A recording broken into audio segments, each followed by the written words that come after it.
1. Oh my goodness. Good morning, good afternoon. Whatever it is for you, I hope you're having a fantastic day. My name is Zach Schaumler. This is Strong Opinion Sports. Thank you so very much for tuning in. Today is Tuesday, October 2nd. It's been a weird day. Usually I record my show Monday, Wednesday, Friday. Today I moved Monday's show back to Tuesday. It's worth it, I promise. The show is much better because I did not do it yesterday. I promise it's worth it. It was worth the wait. I am recording another show tomorrow on Wednesday. I got to say something first before we start the show. I just had the most amazing weekend. I got to meet one of my broadcasting heroes, Yogi Roth. I spent my whole Saturday on set filming for Pac-12 Network. It was unbelievable. It was amazing. And it made me realize how much I just love the sport of football.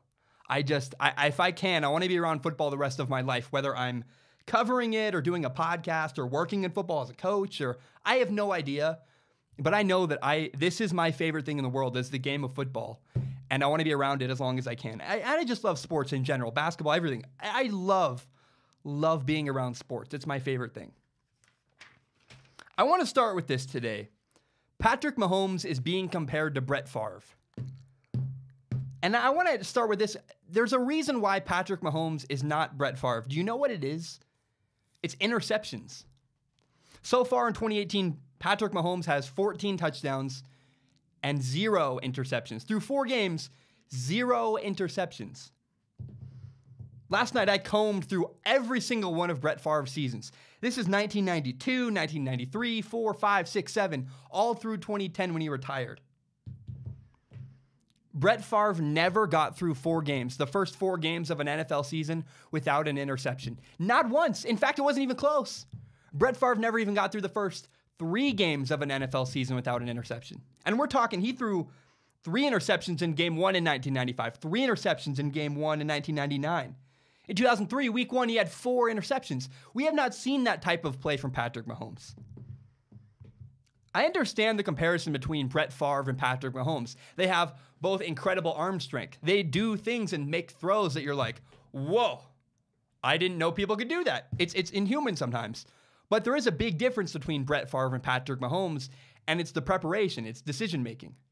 This might sound kind of out there, but right now, I would rather have Patrick Mahomes than Brett Favre. Brett Favre once threw 29 interceptions in a season. I don't know that Patrick Mahomes is going to play like that his whole career. I don't think so. I don't see that coming from Patrick Mahomes. You know, I've been very cautiously optimistic about Patrick Mahomes. He had 13 touchdowns in the first 3 games of the year. I said, that's really impressive. But we got to see if it continues. How's Patrick Mahomes going to deal with adversity? How is he going to deal with struggling?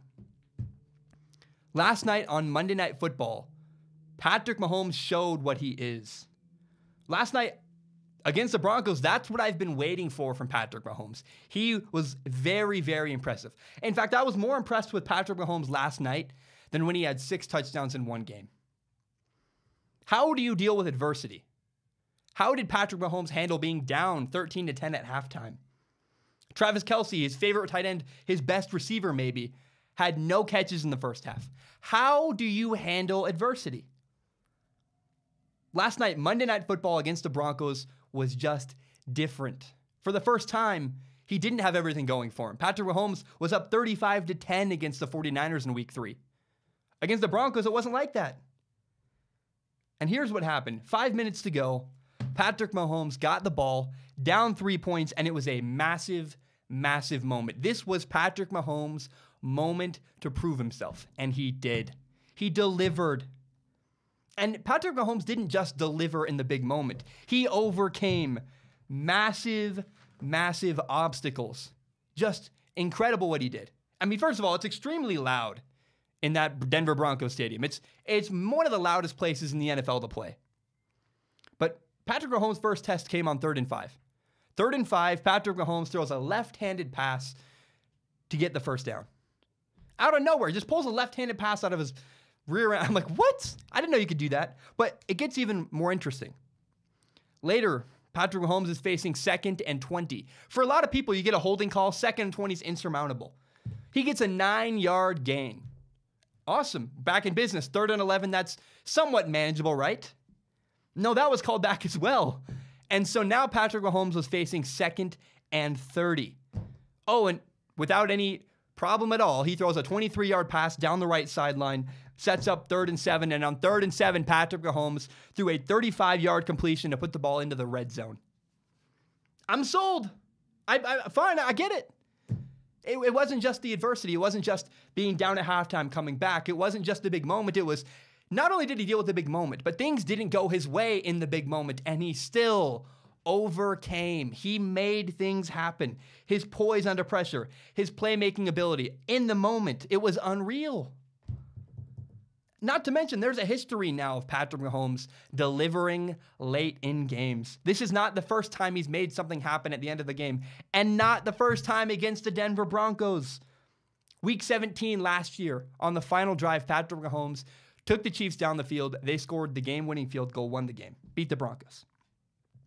And so now what do we have? We have a history of Patrick Mahomes delivering late in the game. He can win from ahead. He can come back and win games. We're 5 games into Patrick Mahomes' career, and he's unbelievable. In fact, I do believe he's undefeated as a starter. And you can say, well, Jimmy Garoppolo was started 5-0 last year, and he struggled this year. This is not Jimmy Garoppolo. I love Jimmy Garoppolo. I'm a big fan of Jimmy Garoppolo. I hope he succeeds. Patrick Mahomes is light years ahead of Jimmy Garoppolo.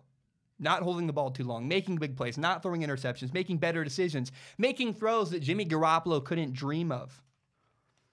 Right now, we have Patrick Mahomes, who has 14 touchdowns, 0 interceptions in 2018, and he has an undefeated record. I took a chance early this year. I said I believed in Patrick Mahomes. And it looks like that was the right call.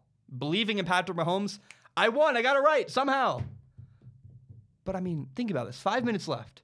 With the ball, down 3, do you think Alex Smith, the former Chiefs quarterback, would have won that game? I don't think he would have. He certainly would not have thrown a left-handed pass on 3rd and 5. He would not have overcome 2nd and 20. He would not have overcome 2nd and 30. That 35-yard pass on 3rd and 7, Alex Smith doesn't have that. I'm going to make this comparison all year. I hope at some point I move on, but I can't get over the fact the Chiefs took a big risk moving away from Alex Smith, and it's not only worked out, it has been the best thing the Chiefs could have imagined doing. Right now, Patrick Mahomes is the reason the Kansas City Chiefs are 4-0. It's impressive. It's wonderful. And, I went from wondering, is the success going to continue? Because I've been cautiously optimistic for the past 3 weeks, saying, it's really good right now, but let's see. It might explode. It might go wrong. You never know. I have now shifted my mentality from cautiously optimistic to now I expect Patrick Mahomes to play at a very high level for the rest of his career. I expect it now. I expect him to continue this. And that's not to say he's not going to struggle. I guarantee you at some point the Kansas City Chiefs are going to lose a game. And at some point Patrick Mahomes is going to throw an interception, but that does not mean you should panic. The first sign we get from Patrick Mahomes, oh no, he threw an interception. Oh no, they lost a game. They struggled a little bit. Have poise, have patience. It's okay. Take deep breaths, because I really believe Patrick Mahomes is a special player. Not saying he's not going to struggle. He's going to throw picks. He's going to lose a game.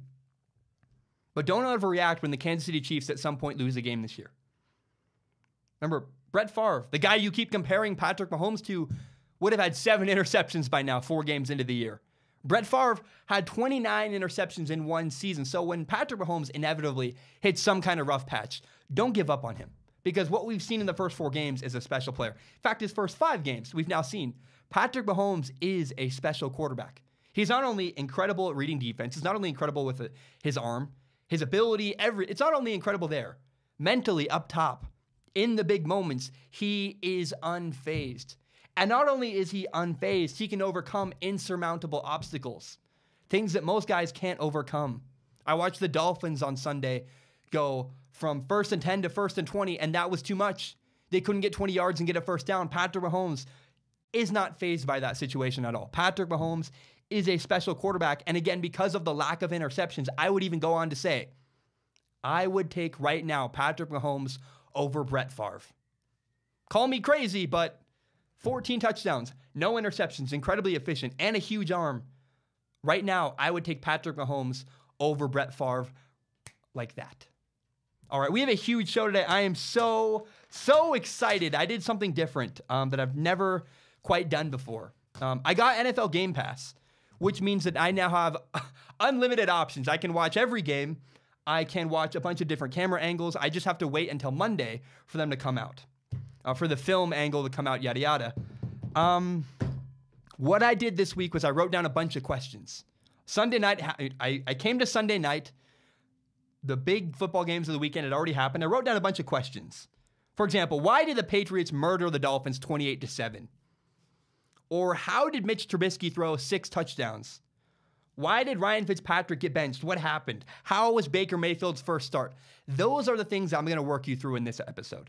I'm going to answer all those questions, many more. I'm going to talk about the Vikings, their concerning in big games, yada, yada. But that's what I want to do. I want to break down Mitch Trubisky coming up ahead. We're going to talk about the Patriots. We're going to talk about Ryan Fitzpatrick. I have a lot to say. I'm really, really excited. And of course, we're going to talk about the Colts' mistake, that big 4th down call. Was it right? Was it wrong? I'll tell you all of that and more ahead. Remember, you can subscribe to Strong Opinion Sports on iTunes, on SoundCloud, and on YouTube. You can find the full entire hour-long podcast on YouTube, as well as my best, most interesting clips. If you like Strong Opinion Sports as much as I do, help me grow by telling your friends about the show. Share this on Facebook, Twitter, Instagram, whatever it is. I want to do this as my full-time job someday. I would love that. I would love to put the show on Twitch. I'd stream it live every single day. I would hire a producer so he could help me do it daily, do it more, get more content out. I need your help for that. Continue to tell your friends about Strong Opinion Sports. Share it on Facebook, Twitter, Instagram. Give it a review on iTunes. Just help me grow by telling your friends about this show. All right. I got a new water bottle, by the way, courtesy of Pac-12 Network. It's fantastic.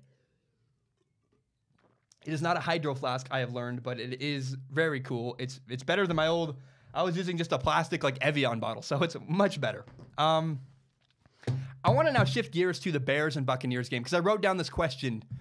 Mitch Trubisky had 6 touchdowns. What in the world happened? How does that happen? I watched all the film. I reviewed it. I came up with my opinion. I want to share my analysis / my opinion with you guys right now. So Mitch Trubisky had 6 touchdowns. Mitch Trubisky had 6 touchdowns on Sunday against the Tampa Bay Buccaneers. And it was awesome. It was fantastic. This is the first time Bears fans have really had a reason to finally believe in Mitch Trubisky. I mean, I'm sure that people who see him every day, people in the Bears facility go, yeah, he's working really hard. But if you're not around Mitch Trubisky every day, this is the first glimmer of hope Mitch Trubisky has given Bears fans. Now, Mitch Trubisky is improving tremendously, but he also does have a long way still to go.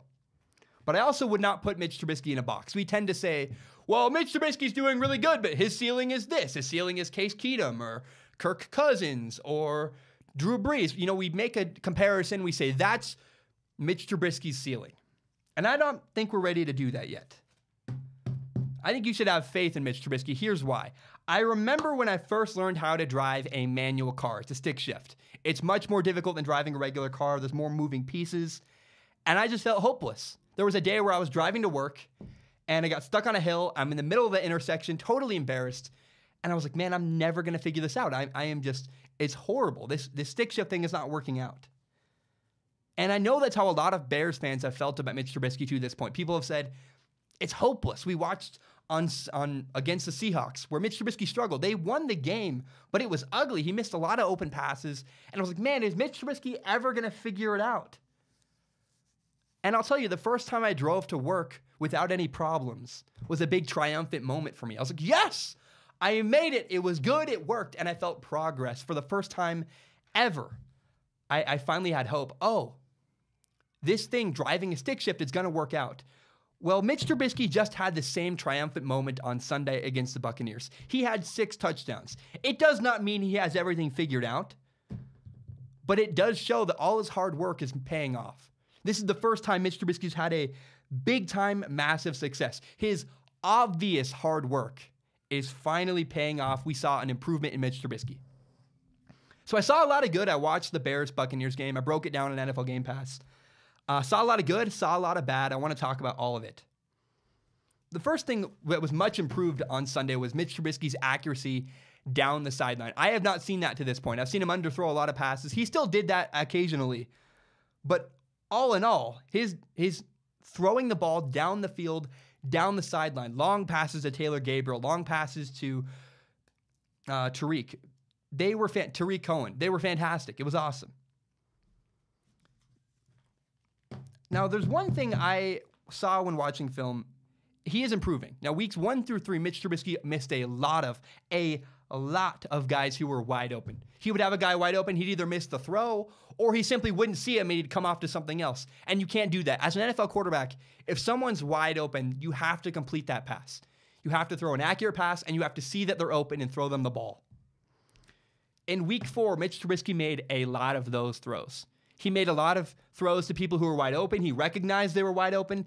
He delivered the football, made that play. It was awesome. That was a massive improvement for Mitch Trubisky. That's why he had 6 touchdowns. And despite killing it, I know that Mitch Trubisky was fantastic. Despite having a great game, he was 19 for 26, had 354 yards passing, 6 touchdowns, did not have an interception. It's great. And despite all of that success, Mitch Trubisky still left a lot on the table. There's still a lot of room for him to grow. I mean, at times watching Mitch Trubisky, I'll be honest, it was frustrating. It was like, ooh, you should make that throw. He had a wide open 10-yard out, for example, early in the game, completely missed it. Or he had a comeback wide open. He does play action. He's sitting there. He looks at the guy. He makes eye contact with Taylor Gabriel. Doesn't pull the trigger. Doesn't throw the ball. And I'm like, dude, what are you doing? What are you waiting for? And what he did is he waited for Taylor Gabriel to get out of his break, start coming across the field. Then he tried to throw the ball to Taylor Gabriel. His shoulder was pointed up. The ball sailed on him. Incomplete pass. And that's why it's been really frustrating. He was late a couple times on some plays they look really good, but the ball is late. I mean, or for example, there's a throw to Allen Robinson down the left sideline where Allen Robinson beat his man by like 3 steps. And he just underthrew the ball, and it was an incomplete pass because of Mitch Trubisky missing the throw. He either missed the throw, he wouldn't pull the trigger to guys who were open, or he simply didn't see that. And that did happen again in this game, even with 6 touchdowns. There's a lot of improving left for Mitch Trubisky to do. Now, I know it's frustrating sometimes to watch Mitch Trubisky, but again, I would encourage you, relax. He's still a work in progress. I think a lot of people, we get so eager to go, he's done growing. This is the best he's ever going to get. We're done. He's reached his ceiling. No. Mitch Trubisky is very much still improving every single week. He's watching film. He's doing a lot of hard work. It's very obvious. Mitch Trubisky has a lot of hope. But right now, he's kind of like a building under construction. You don't know how big the building's going to get, but we know that the building is still under construction. We're not going to judge it for what it is yet.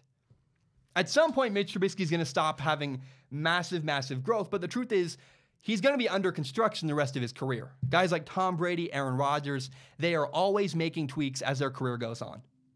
But the leaps and bounds, the big, massive improvements for Mitch Trubisky, they are going to stop at some point. But there's a great example of Mitch Trubisky's improvement even during the game. There was a moment where the Buccaneers completely blew up one of the screen passes, and Mitch Trubisky still tried to fit it in. Ball got tipped up, almost got interception. He was lucky that the ball hit the ground. Now, there was a similar situation later in the game where, again, Mitch Trubisky goes to throw a screen pass. The Buccaneers completely blow it up. And instead of trying to force it in like he did last time, he learned from his mistake. He threw it in the dirt, incomplete pass, lived to see another day. It was smart. It was awesome.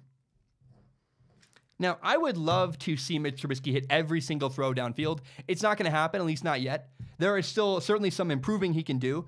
8 minutes left before halftime. Mitch Trubisky threw a wheel route to Taylor Gabriel. He threw a dime.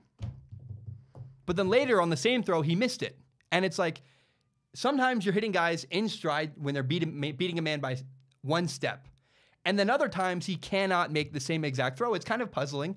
I would like to see more consistent accuracy from Mitch Trubisky. But the number one thing that Mitch Trubisky needs to improve on, by far, is anticipation. Anticipating when a guy is going to be open. This is the wheel route I wanted to talk about. Early in the game, there was a wheel route that Mitch Trubisky threw to Tariq Cohen. It was a huge gain. I think it was like a 35-yard game. It didn't score, but it was an awesome throw. It looked really, really good. Everything looked good. But when you go and you look at the wide angle, you realize, Mitch Trubisky's late. The throw should have been out much, much earlier. It would have been a touchdown if Mitch Trubisky hadn't double clutched it and thrown it late. There's something that Mitch Trubisky does that is concerning. It's he lacks anticipation. Trubisky's waiting for people to be open and then throwing the ball. He's not anticipating when they're going to be open and throwing the ball before they break. If I'm going to cut across the middle, if I'm going to cut left, I'm going to plant one foot in the ground and then go left. And when you plant your foot on the ground and get prepared to go left, that's when the quarterback should throw the ball. Depending on the window, but in that situation, he should have thrown the ball the minute the foot was planted in the ground. Often what Mitch Trubisky does is wait till after the guy plants his foot on the ground and runs 3 steps to the left. He's already moving left. Then Mitch Trubisky throws the ball. It's often too late. He waits until guys are open rather than throwing them open. I would compare that to Jared Goff. What Jared Goff does all the time is throw people open. A guy's not open yet. Jared Goff will throw the ball to an open area, lead the guy open, and what that means is Jared Goff is throwing people open. He makes the guy open with where Jared Goff throws the ball. In comparison, Trubisky's waiting until guys are open and then throwing the football. And that's where the Bears head coach, Matt Nagy, comes into play. Their offensive coach is a genius. They have Mark Helfrich, a great offensive coordinator. Matt Nagy's an incredible play designer. Matt Nagy, the Bears offensive coach and the Bears head coach, is probably the best offensive mind right now in the NFL. The Bears wide receivers are open by 10 or 15 yards constantly. I would even say Matt Nagy he's coaching better than Sean McVay is the Rams head coach. If I'm a receiver in the NFL, I want to go play for the Bears because I know I'm going to be wide open. I'm talking there are not people around the Bears wide receivers for 10 or 15 yards. It's like college. They are wide open. And that's why Mitch Trubisky keeps getting away with being late with a football. If a guy's open by 10 yards, I can throw it to him and there's no chance of that getting intercepted. It's when the windows get tighter as teams adjust.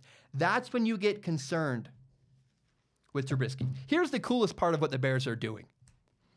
The Bears are running the same concepts that everybody else is doing, but they're doing it in a more creative way and getting the routes coming from different areas. Here's what I mean. There's a touchdown to Tariq Cohen late in the game. It's a regular concept everybody runs. It's a vertical with 2 slants underneath. One guy goes deep, 2 guys come across the middle. But Matt Nagy puts his own creative spin on the play. Instead of having 3 receivers run a vertical and 2 slants, he has Tariq Cohen come back into the backfield at the running back position and run the slant from there. And that's why it scored a touchdown, is because of the action. It's the same concept everybody runs, but rather than having 3 receivers, he has 2 receivers and a running back run that concept, and that's why Tariq Cohen scored the touchdown. I don't know. It's interesting. So Mitch Trubisky's showing massive, massive improvement. He's getting a lot of help from his coach. His coach is doing more creative things, getting guys wide open. But Mitch Trubisky needs to continue to improve. If he doesn't keep improving, then he's going to struggle down the road because other teams are going to adjust. Teams are going to make adjustments to what the Bears are doing on offense. These wide open guys who are open by 10 or 15 yards, those windows are going to shrink. And so Trubisky needs to improve his anticipation and get ready for when teams adjust, he needs to counter by being earlier to throwing the ball. We're only 4 games in. People are going to watch the Bears offense and make adjustments. He needs to keep improving and making his own adjustments. And if he does, the Bears are going to be incredibly successful.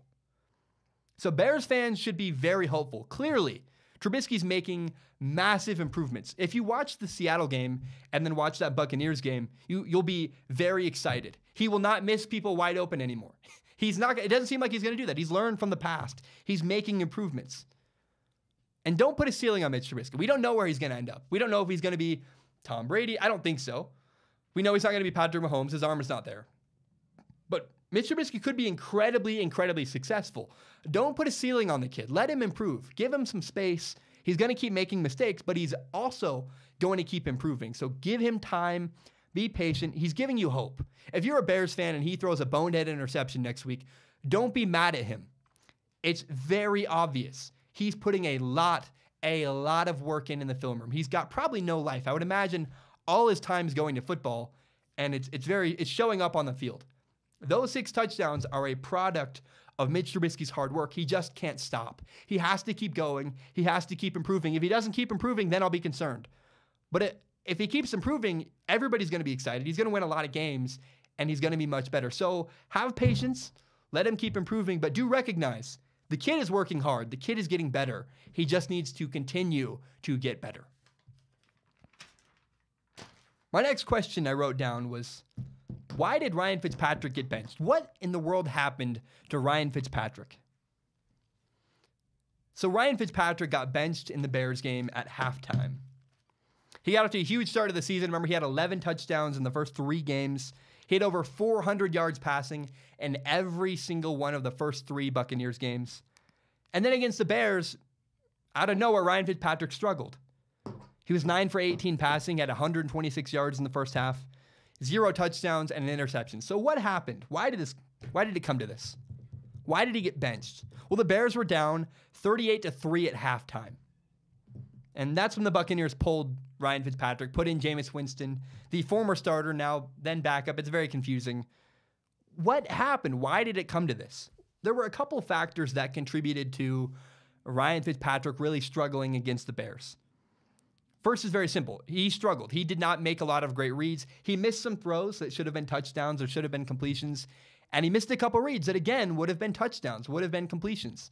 He got fixated on O.J. Howard at one point in the red zone and missed a guy come wide open right in front of him, but he was looking left, never saw the coverage, missed a guy wide open. I mean, look, he missed Barber on the left side. Again, a pass where his feet weren't set. He threw it into the ground. Those were 2 instances where you got to make that throw. You got to hit Barber on the left on the goal line. You got to have if there's a guy wide open in the end zone, you can't miss him. He did miss those throws. But it's also worth noting, Ryan Fitzpatrick did not get a lot of help against the Bears. His receivers did not make plays. Mike Evans had 1 catch for only 5 yards in the first half against the Bears. He had a dropped pass, Mike Evans did. He also missed a deep ball down the sideline. He looked over the wrong shoulder instead of the inside shoulder. There were times where Fitzpatrick threw good passes and his receivers did not help him. And times in the first 3 weeks where guys would have caught the ball. O.J. Howard missed a lot of plays. Mike Evans missed a couple plays. I mean, here's an example. Mike Evans had 83 yards against the Eagles, 137 yards against the Steelers, and 147 yards against the Saints. He was held to only 6 catches for 59 yards against the Bears. I also was not impressed with Dirk Cutter's offense. Dirk Cutter is the head coach for the Buccaneers. Apparently, the Buccaneers only have 4 routes in their entire route tree. They have a speed out, a curl, a vertical, and a deep dig. Those are the only 4 routes I saw in the first half for the Bears, the Buccaneers against the Bears. I mean, there was one point where on 3rd and long, the Buccaneers simply ran 4 10-yard curls, which is incredibly easy for the defense. They sit on it. That's when Ryan Fitzpatrick threw his interception. There's nowhere to go with the ball in that situation. That's a bad play call. And so you can argue, yes, Ryan Fitzpatrick screwed up, but it was not all his fault. He also did not get any help from his wide receivers, and he did not get a lot of help from the play calling. But I don't want to make up, I don't want to defend Fitzpatrick too hard. His run is over. It's somewhat his fault. It's somewhat not his fault. But as far as football goes, I don't want to talk about off-the-field stuff. As far as football goes, Jameis Winston being the starter for the Tampa Bay Buccaneers, that is the right move. That is what should happen. Yes, there's an ethical dilemma, one that I don't know how to answer for it. I feel weird about it. I don't really want to talk about it. There's an ethical dilemma that if you want to argue Jameis Winston should not be the starting quarterback for the Buccaneers, I respect people with that opinion. I think that's a valid way to feel. I don't want to go there. I want to talk about sports, and so I'm going to talk about football, because as far as football goes, on the field stuff, Jameis Winston is the right guy moving forward. He should be the starting quarterback if you only consider football. Receivers stepped up in the second half. It was kind of clear to me, receivers want to play with Jameis Winston. They made more plays for him than they did for Ryan Fitzpatrick. It felt like the team got their spirit lifted when they were playing with Jameis Winston. It's also very clear, Jameis Winston's making a ton of money. The Buccaneers invested in Jameis Winston. They did not invest heavily in Ryan Fitzpatrick. Their future is not tied to Ryan Fitzpatrick. Jameis Winston is only 24 years old. He's the best chance for the Buccaneers to have a franchise quarterback moving forward. He also did some all right stuff. I mean, Jameis Winston hit some underneath throws that Ryan Fitzpatrick missed. There were a couple times where Ryan Fitzpatrick had out routes wide open. He didn't throw the ball. He'd hold on to it too long. He'd roll right. It didn't work. Jameis Winston made quicker decisions, was more efficient with the football. That is why he should be the starting quarterback moving forward. I will say my big worry about the Buccaneers moving forward is their play design. What I saw from Dirk Cutter, especially when you compare it to Matt Nagy, the Bears head coach, the offense for the Buccaneers is not creative. It's not interesting. They ran literally like 4 routes, and it's really easy to prepare to stop the Buccaneers. They're not doing a lot of extremely creative play calling. It's very basic. It's very bland. It's easy to prepare for. It's easy to stop. And that's my concern of the Buccaneers. I think that actually I haven't been paying close enough attention to the Buccaneers. Maybe the reason why Jameis Winston has struggled with interceptions at times in his career is because he's getting bad play calls. He's getting plays that are not creative. They're not interesting. They're not setting him up to succeed. And it's very possible that a lot of Jameis Winston's past struggles with the Buccaneers may not have all been his fault. They could have been play calling. So that's a narrative I'm going to follow the rest of the year. I'm very interested in that. I'm pretty sad that Ryan Fitzpatrick, his run ended. I liked that story. I liked, the veteran quarterback rising from the ashes. That was a cool story. It's now over, and we got to move forward and analyze, how does Jameis Winston play the rest of the year? Because I do think he's on the hot seat. I wonder, if the Buccaneers struggle, if they're in a striking distance to get a rookie quarterback, if they can get Justin Herbert, they might want to take that opportunity because Jameis Winston has not been extremely reliable on or off the field. And so I'm going to follow Jameis Winston. I'm really curious to see how he plays the rest of the year. And I'm not sold it's all his fault, though. Again, the offense for the Buccaneers was not well executed on Sunday. There were not great play calls. It was not creative play design. And I'm wondering if some of the Buccaneers struggles on offense, if they're not all the quarterback's fault, they might also somewhat be the coach's fault. How about this? Let's talk about Baker Mayfield. The Browns lost to the Raiders 45-42 in overtime on Sunday. It was a bummer, but I wasn't too invested. I was just curious. How does Baker Mayfield play? And that's what I want to focus on. Let's talk about Baker Mayfield's first start in the NFL. Baker Mayfield was 21 for 41 at 295 yards passing, 2 touchdowns, 2 interceptions, and a fumble lost in his first start against the Oakland Raiders. The first thing I wrote down is a lot of incompletions. He had a 51% completion percentage against the Raiders. He did have some drops, but it's not pretty. That's 21 for 41. That's not a glowingly great performance. That's a solid performance. It's okay. It's also worth noting the Browns ran for 208 yards. I don't know they're going to do that the rest of the year. The Raiders' front end is not very good.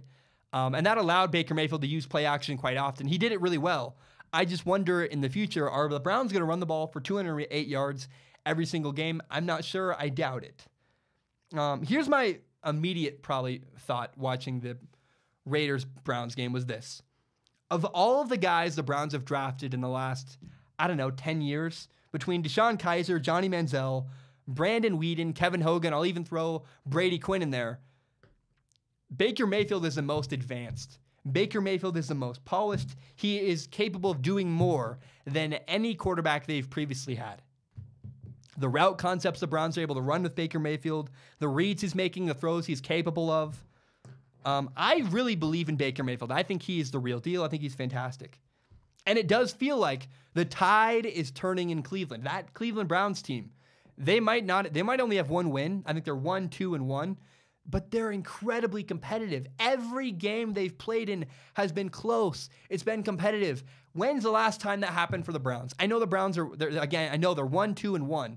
When's the last time that happened, though, that the Browns were incredibly competitive in all 4 of their first games, coming down to the wire? They got to win these close games at some point. I understand that.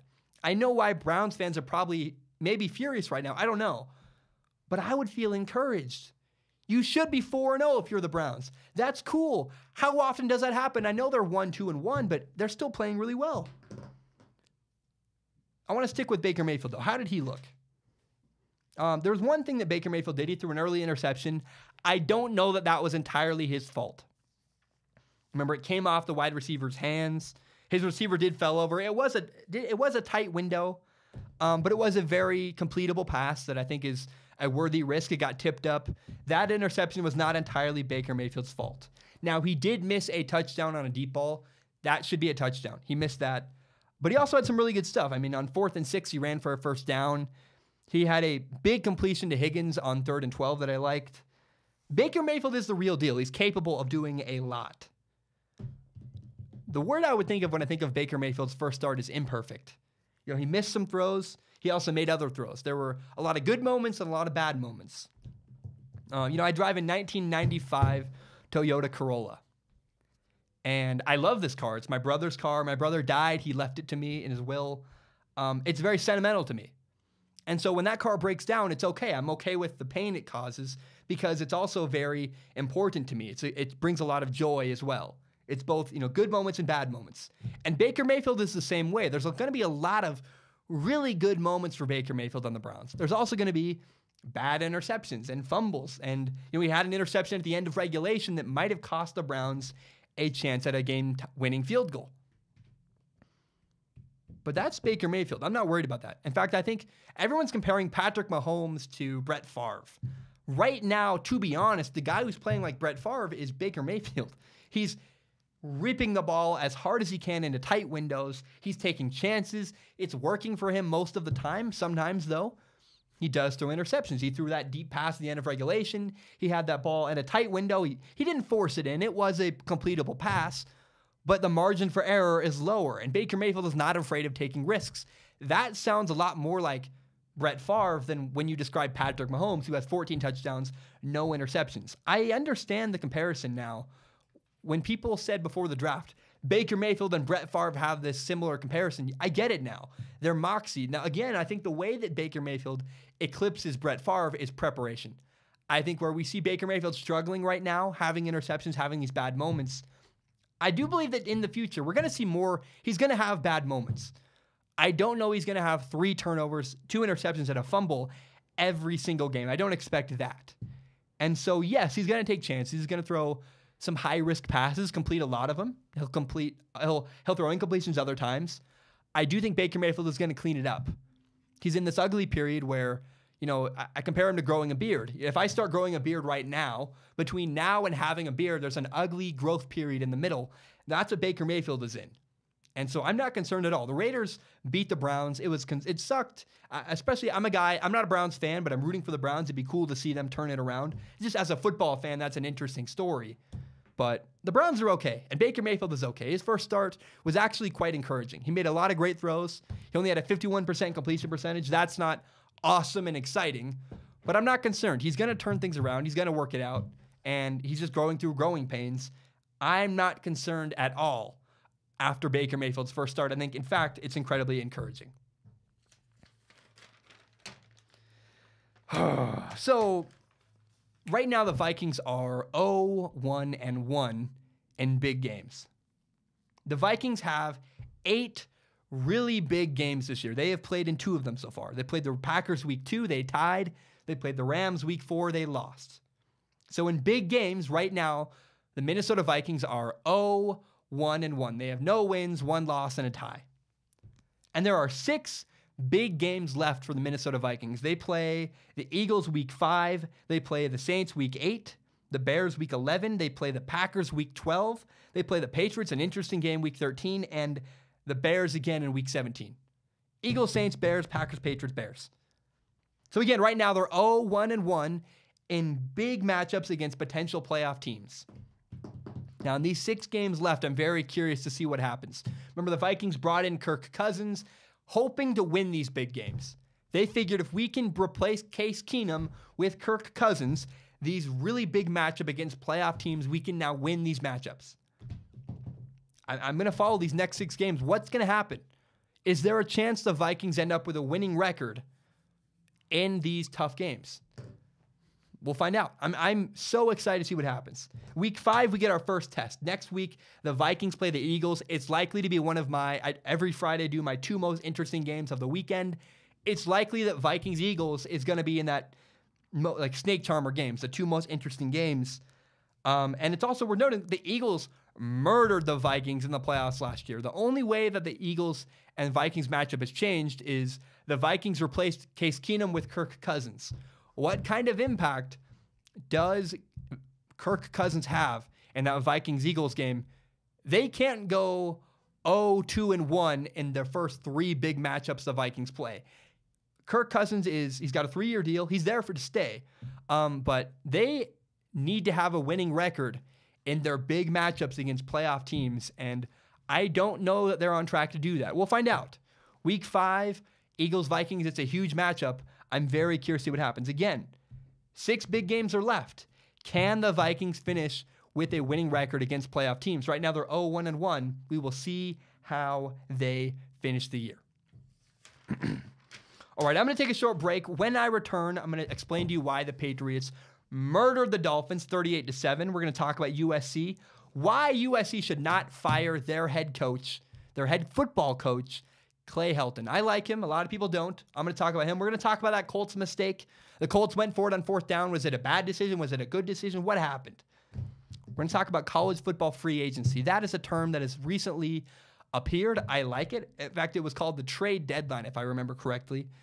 And we're going to talk about Earl Thomas. Earl Thomas broke his leg. It's heartbreaking. It's sad. I'll share my thoughts. I'll share my reactions about that. Remember, you can subscribe to Strong Opinion Sports on iTunes, on SoundCloud, and on YouTube. You can find the full entire hour-long podcast on YouTube, as well as my best, most interesting clips. If you like Strong Opinion Sports as much as I do, help me grow by telling your friends about the show. Share it on Facebook, Twitter, Instagram, whatever it is. Help me grow by telling your friends about the show. My name is Zach Schaumler. I need a glass of water. I will be right back. Oh, right. We are back. You'd be surprised how hard it is to talk to yourself. Was that last segment 40 minutes? My mouth goes dry. I go kind of crazy. It feels like I'm talking really quick. I have no idea. So I really appreciate you guys. I want to start with this. The Patriots beat the Dolphins 38-7 on Sunday. I saw the score and was like, what is going on? What's happening? So I went back. I watched the entire game on NFL Game Pass. I went through the entire game. I was very meticulous going through the coaches' footage and different camera angles, yada, yada. The story of the game was this. The Dolphins kept shooting themselves in the foot. The Dolphins played terribly. They kept making mistakes. Penalties cost the Dolphins tremendously on Sunday against the Patriots. Repeatedly on 3rd down, the Dolphins would get a stop, but then they'd have a penalty and give the Patriots a second chance. 3rd down, 3rd and 7, 3rd and 5. They kept getting penalties that would elongate Patriots drives, and you cannot give Tom Brady and the New England Patriots second chances. The Patriots scored 17 points on drives that should have ended on 3rd down, but were continued because of penalties the Dolphins defense committed. Unacceptable. 17 points because of penalties. You can't have that. And then there were also 14 points after turnovers. Dolphins backup center came into the game. He snapped the ball way too fast to Ryan Tannehill. Whoever's fault you want to make it. Is it Ryan Tannehill's fault? Is it the center's fault? Regardless, the Dolphins fumbled, and on the very next play, the Patriots scored a touchdown. That's 7 points off of a turnover. Now, the drive at the end of the game was egregious for the Dolphins. First of all, Ryan Tannehill throws a really bad interception down the right sideline. He throws a deep ball too far inside. He gets picked off. And then the Patriots begin driving. And right as the Dolphins get a stop on 3rd down, guess what? 3rd and 6, a penalty gives Tom Brady and the Patriots a 1st down, new life. They go down and score another touchdown, ice the game. It's 38-0. The Dolphins were awful. The Dolphins were not acceptable. I called them a playoff team. I've very much defended the Dolphins. Not even defended. I've tooted the horn for the Dolphins. They did not deliver on Sunday against the Patriots. Penalties were the problem. Offense and defense. Here's what happened on offense. 3rd and 8, the Dolphins got a false start, making it 3rd and 7, 3rd and 13. Or 2nd and 7, a holding call made it 2nd and 17. 1st and 10, because of an unsportsmanlike penalty, would become 2nd and 22. The Dolphins' first drive, that's 3 instances where now the Dolphins are moved back tremendously because of penalties. You can't have that, not against the Patriots. The Dolphins' first drive after halftime, they had a holding call, went from 1st and 10 to 1st and 20. I could go on, but I'll stop. I know it's boring. The Dolphins not only played badly, but it's worse than that. The Dolphins were undisciplined, and that is on their head coach, Adam Gase. The Dolphins head coach allowed the Dolphins to be undisciplined on Sunday. Before the season, Danny Amendola, a receiver for the Patriots, left the Patriots and joined the Dolphins. He had a quote. He called the Patriots head coach, Bill Belichick, somewhat of a principal. He said, Bill Belichick is like a principal in high school. You get in trouble, it doesn't feel good. And then Amendola continued and said that his new head coach for the Dolphins, Adam Gase, is one of the guys. Yes. And I criticized this, and this is exactly why. One of the guys doesn't work. The Patriots are not very talented, but I promise you, they are one of the most disciplined teams in the NFL. That is because of their coach, Bill Belichick. He's hard on the players. He's very, very strict, and that is the result. The Patriots are one of the most disciplined teams in the NFL. The Patriots culture, not the players, the culture the Patriots have in place is what beat the Dolphins 38-7 on Sunday. You can't give Tom Brady second and third chances on drives to continue them and go get touchdowns. In fact, Tom Brady didn't even play that great. He had 2 bad interceptions.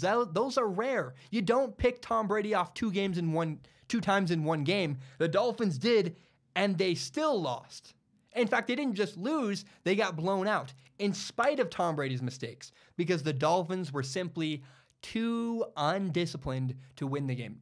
Forget Ryan Tannehill, forget the running game, the fact that they had 56 rushing yards, not acceptable. The penalties, you can't have that many penalties against the Patriots. You can't say, we're a playoff team, and then play like that against the Patriots. Discipline is why the Dolphins lost to the Patriots 38-7. I mean, they played good football for 3 weeks, but that's just not okay. You can't, again, say you're a playoff team and then have a performance like that against the New England Patriots. There's a reason why the Patriots won. It's because of the Patriots' culture. On Sunday, the Patriots were more disciplined than the Dolphins, and by a large margin, leading to the victory of the Patriots, 38-7 over the Dolphins. I've spent a lot of time in Los Angeles. I have a couple friends down there in LA. Many people who are USC fans say this to me. They ask a question of me. They say, should USC fire their head coach, Clay Helton? And then sometimes it's not even a question. Sometimes USC fans just say to me, USC needs to fire their head football coach, Clay Helton. It's ridiculous. It's an absurd belief that LA fans have. USC fans, for some reason, believe that Clay Helton, their head football coach, is not a good football coach. I think you need to understand the history of this man. Not once, but twice, Clay Helton has rescued USC when they made bad decisions, when the athletic director and people at the top in the football program made bad decisions. Clay Helton came to the rescue. In 2013, Lane Kiffin is the USC head coach for 5 games. He's 3-2. And after losing to Arizona State, he gets off the plane at 3 a.m. and gets fired on the spot. Enter Ed Orgeron. Ed Orgeron is named the interim head coach for USC. He leads them to a 9-3 record and the Rose Bowl game. And right before the Rose Bowl, USC hires Steve Sarkisian to be their new head coach. But there's still the bowl game to play. This is before the bowl game, and Ed Orgeron leaves the program. So now you fired your head coach, you lost your interim head coach, and you have Steve Sarkisian, but he's useless because he doesn't know the program. Enter Clay Helton. Clay Helton comes to the rescue. Steps in, they win the Las Vegas Bowl. Not the Rose Bowl, excuse me, I meant Las Vegas Bowl. So that's 2013. Clay Helton comes to the rescue, wins the bowl game. 2 years later, in 2015, now Steve Sarkisian is the head coach. He has a bunch of issues off the field. He gets fired mid-season. Guess who comes back to save the day? Clay Helton enters again, saves the day, leads USC to a bowl game. So in 2016, finally USC officially names Clay Helton the head football coach of their program. 2016, he goes 10-3, wins the Rose Bowl, beats Penn State. It's this epic game, a game like we've never seen before. I think literally one of the best games in college football history is USC versus Penn State in that Rose Bowl game. Then in 2017, the next season, goes 10-3 his first year as a head coach, goes 11-3 in his second year as head coach, wins the Pac-12 championship. He does lose in the Cotton Bowl. And despite first year going 10-3, second year going 11-3, USC fans are ready to throw the guy out. He's a bad coach. He can't win in big moments. You understand, the man is 21-6, and you're ready to run him out of town? In the first 2 seasons that Clay Helton was the head coach at USC, he lost 6 games in 2 years. How about you compare that to Pete Carroll, who lost 6 games in just his first season at USC? Everyone always compares Clay Helton to Pete Carroll. And not only is that ridiculous, I hear things from people in LA like, Clay Helton doesn't fit our city. He doesn't have enough personality. He's too reserved. He's too quiet. He's not loud enough.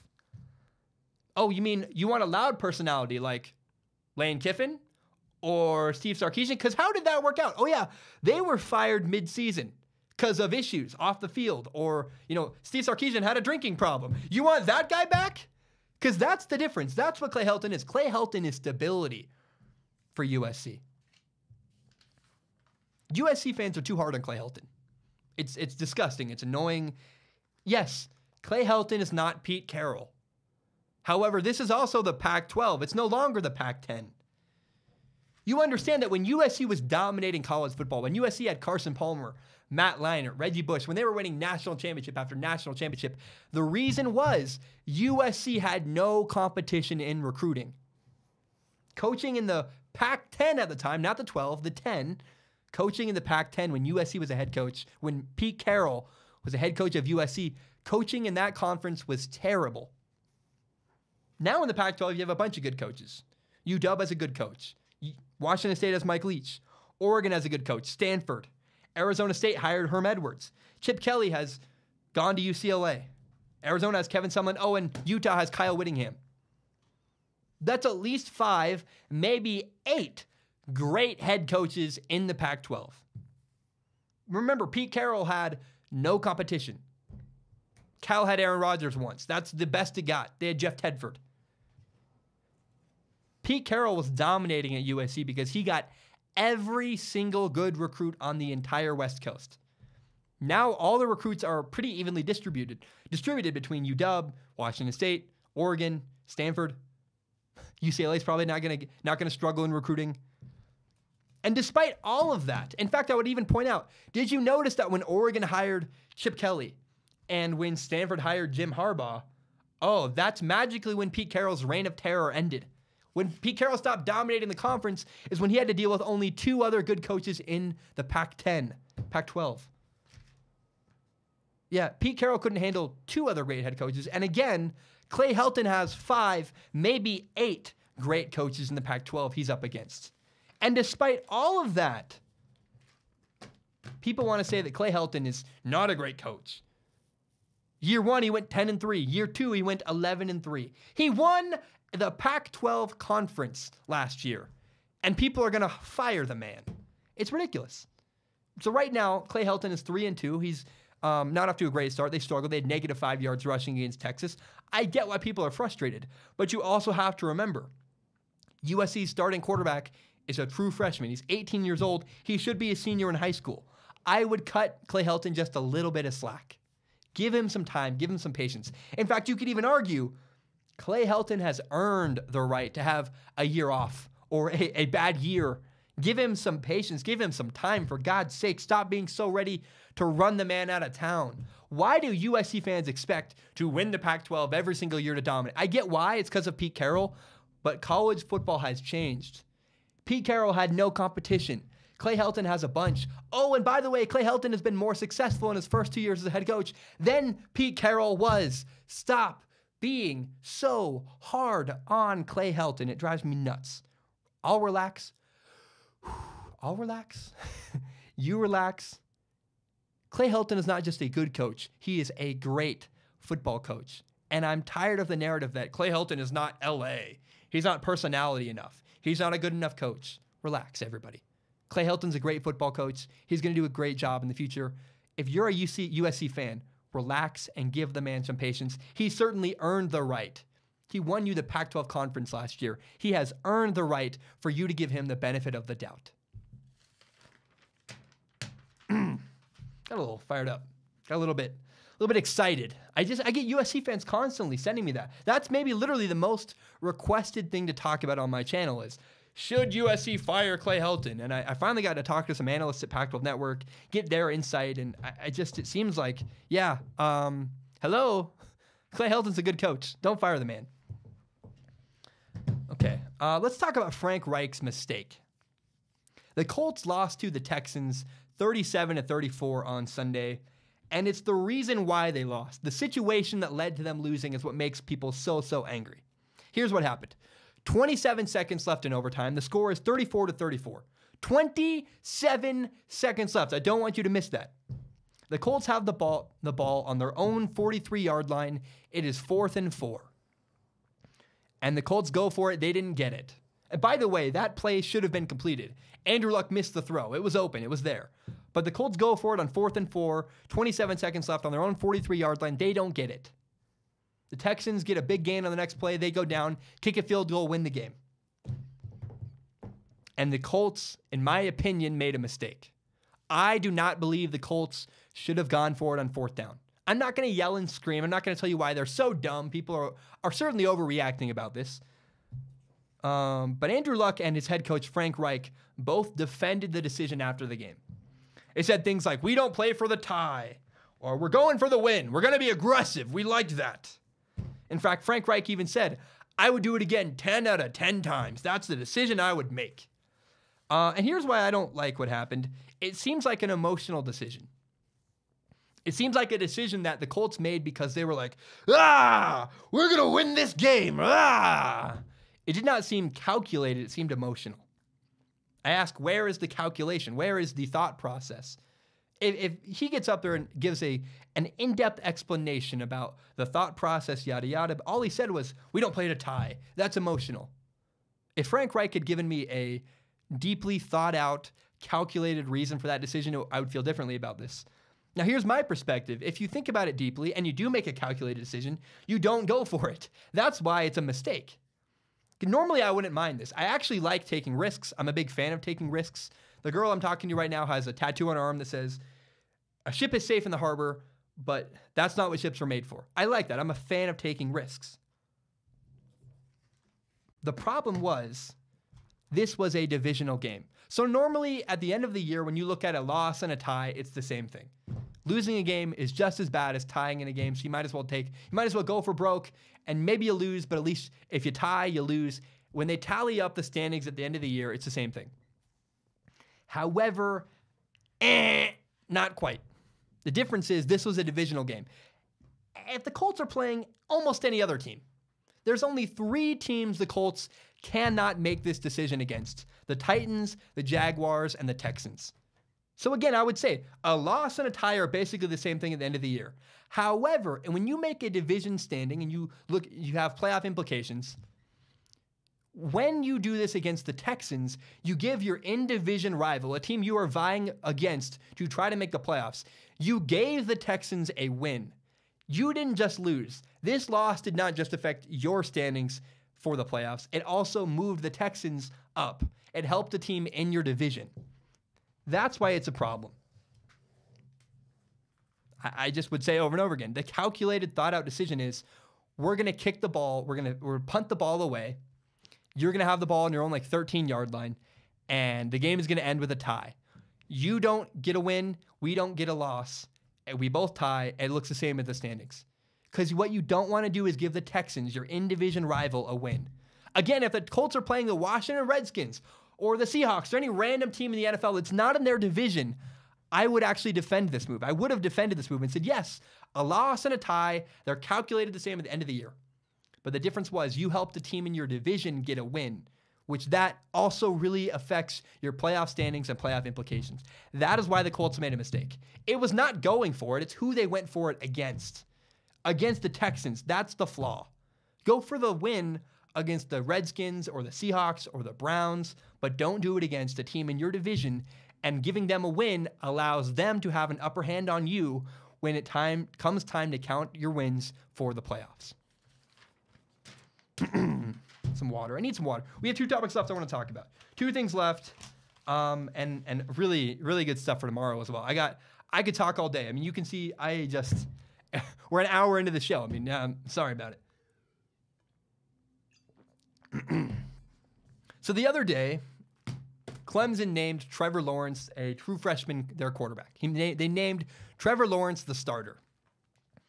And this caused a chain of events. The first thing was that Kelly Bryant, their senior and former starting quarterback, decided to redshirt, and he is transferring out of the Clemson, transferring away.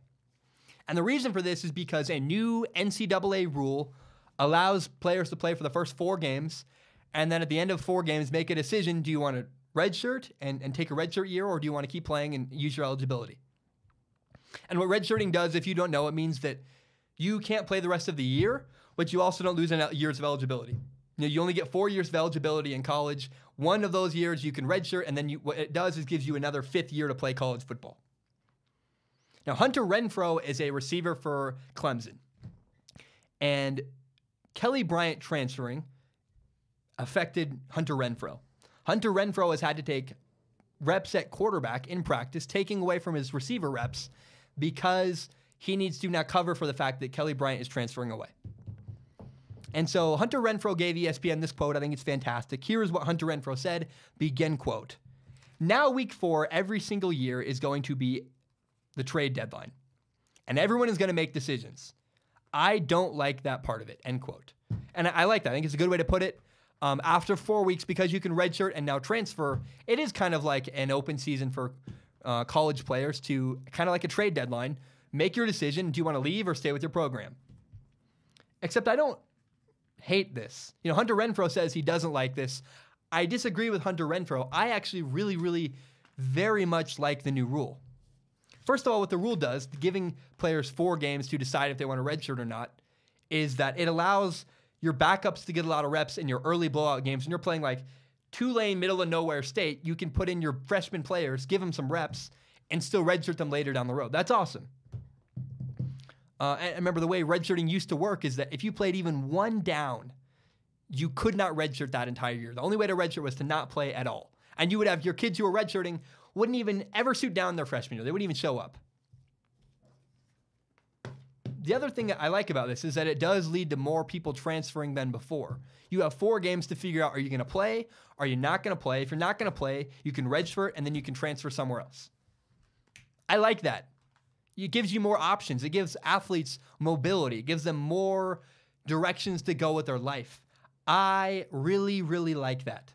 Because if a guy wants to play, he's now allowed to leave. He can go to a smaller school. He can go to another big school. He has options. If he wants to get on the field, he can go find a situation where he can get on the field. Because coaches lie to players all the time in recruiting. It happens constantly. A player will be told, your freshman year, you're going to be our starting corner or our starting safety.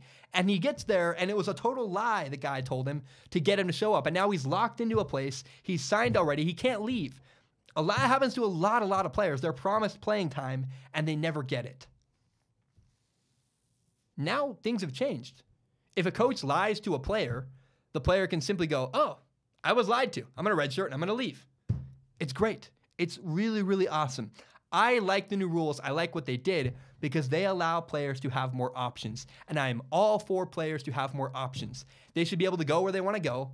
They should be able to go somewhere where they're going to play because this is their entire future. And if you're lied to by a coach, or if your coach leaves or something happens and you get beat out, a guy like Kelly Bryant can now still play his senior year rather than sitting on the bench and missing out on a senior year of football. How sad would that be?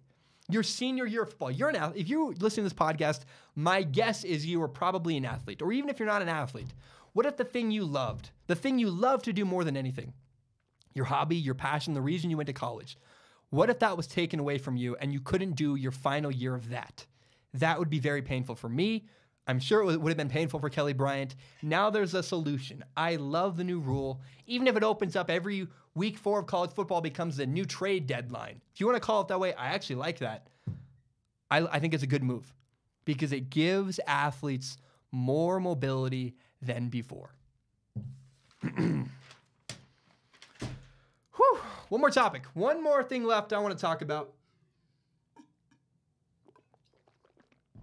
We're going to talk about Earl Thomas. Earl Thomas is a member of the Seattle Seahawks. He's a safety. not a member of the Seahawks for much longer. He held out before the season started. What that means is he didn't show up for training camp. He missed all of training camp, and he did show up right in time for the season opener against the Denver Broncos. The reason why Earl Thomas held out was because he wanted a new contract. He said, either pay me money or trade me away to another team who will give me a new contract. The Seahawks refused to do either. They would not pay Earl Thomas, and they would not trade him away to another team. Well, week 4 against the Arizona Cardinals, Earl Thomas broke his leg. And now he's probably not going to get another big contract when he's a free agent next year because he's coming off an injury. It does really significantly hurt his value. And as Earl Thomas was carted off the field, he flipped his team the bird. He flipped off the Seattle Seahawks sideline. And first of all, this is great drama. It's one of the reasons I don't mind it. But I also totally understand where Earl Thomas is coming from. Earl Thomas has every reason to be frustrated. One of Earl Thomas's teammates and Seahawks linebacker, Bobby Wagner, said it best. This is a quote from Bobby Wagner. He said this: "If he doesn't come, then he's considered not a team player. And if he does come and gets hurt, then people are going to say he shouldn't have come." If I was him, I'd be pissed off too. That's what Bobby Wagner said. Yeah, I like that a lot. I agree with that. I feel bad for Earl Thomas. I think Earl Thomas is a sad, sad example of how not to handle a contract negotiation. And here's the weirdest part of this story, is that immediately after this was reported, that it came out that Earl Thomas broke his leg, immediately afterward, a report came out that Le'Veon Bell, who's holding out from the Pittsburgh Steelers, is going to report to the Steelers by week 8. So the Steelers have a bye week, week 7. He's probably going to show up for the bye week and then play week 8. Now remember, Le'Veon Bell also held out during training camp. He handled it differently than Earl Thomas did, though. He did not show up for week 1. He continued to hold out. He's still taking part in his holdout. And if I'm Le'Veon Bell, I'm at home watching what happened to Earl Thomas, and I'm thinking to myself, man, I am not going to play until I get paid. It's not worth it. I'm not playing until I have guaranteed money and a new contract. Because if I get hurt, I'm going to miss out on a lot of money, which is what just happened to Earl Thomas. Earl Thomas is going to miss out on a lot of money because he just broke his leg, and that's sad to me. Now, it's also worth noting that maybe Le'Veon Bell does sign an extension. Maybe he does, make money. Who knows? Maybe he does get traded. There's a lot of things that could happen for Le'Veon Bell. Here's what I would do if I was Le'Veon Bell. I heard James Harrison talk about this. James Harrison said, if I'm Le'Veon Bell, I'm going to show up. I'm going to practice. I'm going to show what I have. And then every Saturday, magically, I'm going to have some kind of injury and I'm not going to be able to play on Sunday. And this is a very strategic move. The reason for this is because Le'Veon Bell needs to sign his franchise tag by week 10. He needs to sign his franchise tag and show up to the Steelers by week 10. Because if he doesn't show up by week 10, then Le'Veon Bell will not accrue another year of work towards his NFL, whatever you want to call it, Players Association membership, whatever the thing is. But what would happen is if he doesn't show up by week 10, the thing that will go on is that Le'Veon Bell will not be a free agent at the end of the year. And if Le'Veon Bell wants to be a free agent, he must show up by week 10. So again, that's what I would do. Because I think money's out there for him. I would do what James Harrison is saying. I would show up and I would not play in a game. I would every Saturday, right before the game, magically get an injury. Because money's out there for Le'Veon Bell. There's a team out there that's going to pay Le'Veon Bell. They're willing to pay him. He just needs to make it to free agency without getting hurt. And I watched Earl Thomas break his leg live, and I said, oh no. And if I'm Earl Thomas watching that, I'm going, yeah, until I get a guaranteed contract, until I know there's money coming, I'm not going to risk missing out on all that money by playing and risking injury. It's just not worth it. I saw what happened to Earl Thomas. It's sad. He lost a bunch of money. And I would be reluctant to play without a new contract. Without guaranteed money, if I'm Le'Veon Bell, I would be very, very reluctant to play. All right, guys, that is all I have. That is all I have to say today. Tomorrow is going to be a great podcast. I'm going to break down the 49ers backup quarterback, C.J. Beathard. How did he play? on Sunday. It was actually quite interesting. It's better than I thought. We're going to do Deadly Dozen tomorrow. We're going to do Zach is a Genius tomorrow. I'm going to talk about college quarterbacks. I'm going to talk about Dwayne Haskins. He's the Ohio State quarterback. He very much intrigues me. I'm going to do my top 5 NFL prospects after 5 weeks of college football. And I'm going to tell you why Washington State quarterback Gardner Minshew is a playmaker. He's not a playmaker with his legs, and he's not necessarily even a playmaker with his arm. But Gardner Minshew is a playmaker. I'll break that down. I will explain that to you. Remember, you can subscribe to Strong Opinion Sports on iTunes, on SoundCloud, and on YouTube. You can find the full entire hour-long podcast on YouTube, as well as my best, most interesting clips. If you like Strong Opinion Sports as much as I do, help me grow by telling your friends about the show. Share it on Facebook, Twitter, Instagram, whatever it is. Help me grow by telling your friends about the show. I want to put the show someday on Twitch. I want to hire a producer so I can do more show. I want to do a lot of stuff. I need to grow more for us to do that. So share it with your friends, Facebook, Twitter, Instagram.